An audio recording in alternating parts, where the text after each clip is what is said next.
Hello students, आज मैं आपको एक्टिव वॉइस से पैसिव वॉइस बनाने के लिए वन वीडियो में सारे रूल्स बताऊंगा। तो देखिए, प्रेजेंट टेंस की बात करते हैं। वो भी प्रेजेंट टेंस है, present indefinite, present continuous, present perfect और प्रेजेंट परफेक्ट कंटिन्यूअस।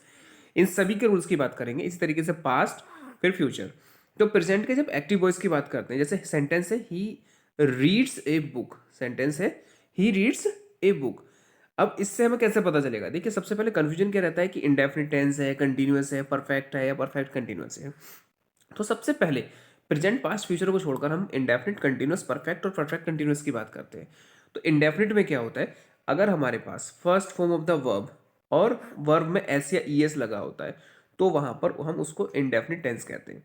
कंटिन्यूअस की बात करते हैं तो कंटिन्यूअस में आईएनजी फॉर्म आती है, राइट। अगर आईएनजी आ रहा है तो वो कंटिन्यूअस टेंस का है। और अगर हम परफेक्ट की बात करें तो परफेक्ट में हमारे पास हैज, हैव आ रहा होता है प्रेजेंट टेंस की बात करें तो, और पास्ट में हैड आता है, और third form of the verb use की जाती है, राइट। जैसे रीड है, रीड की थर्ड फॉर्म भी रीड ही होती है, इसलिए इसमें कंफ्यूजन रहेगा आपको। नेक्स्ट बात करते हैं परफेक्ट कंटिन्यूअस की। तो परफेक्ट कंटिन्यूअस में हैज बीन और आईएनजी फॉर्म आती है, राइट, प्रेजेंट की बात करेंगे तो। ऐसे ही हम पास्ट की बात करते हैं। पास्ट में क्या होता है? जैसे first form, sorry, past indefinite की बात करेंगे तो second form of the verb actually read है, इसलिए रीड की सेकंड फॉर्म भी रीड ही होती है। और अगर कंटिन्यूस की बात करेंगे तो इसमें वॉज रीडिंग आएगा, वर रीडिंग आएगा।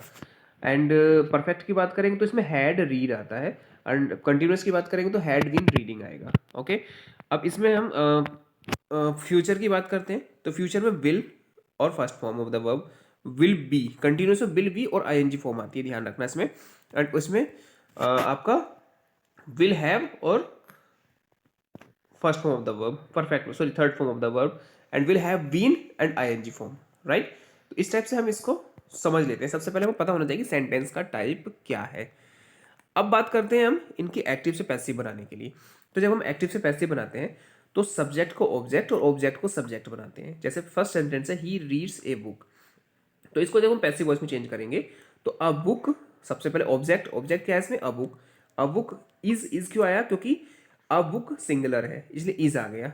फिर third form of the verb use की जाती है read by him, a book is read by him, right. इस टाइप से इसको चेंज कर दिया पैसिव वॉइस में। अब he is reading a book, ये कंटिन्यूस टेंस है। कंटिन्यूस टेंस को कैसे बनाते हैं? A book is being use किया जाता है इसमें, चाहे वो प्रेजेंट कंटिन्यूस है, पास्ट कंटिन्यूस है या फ्यूचर कंटिन्यूस है। सॉरी, फ्यूचर कंटिन्यूस के तो पैसिव वॉइस होता नहीं है, प्रेजेंट और पास्ट का। तो इज बीइंग है तो is being read by him हो जाएगा, राइट। ऐसे ही has been read by him है, क्या हो जाएगा? I mean has read a book है, a book has been read by him, तो इसमें हैज बीन और हैव बीन का यूज कर दिया जाता है। A book has been read by him, right. ऐसे ही इसमें अब परफेक्ट कंटिन्यूस का कोई भी चेंज नहीं होता है, ये रोंग दे रखा है यहाँ पर आपको। He has been reading a book, sorry, ऐसे ही बन जाएगा इसका सेम। कोई भी पैसिव वॉइस इसका नहीं होता है। पास्ट की बात करते हैं तो पास्ट इंडेफिनिट में क्या होता है? ही रीड ए बुक, ये सेंटेंस है। तो अब बुक, देखिए, पास्ट की बात की है, सेकंड फॉर्म है, इसलिए वॉज यूज होगा। वॉज या वर, सिंगुलर है तो वॉज, प्लूरल है तो were. A book was read by him, right. ऐसे ही इसमें a book was being read by him.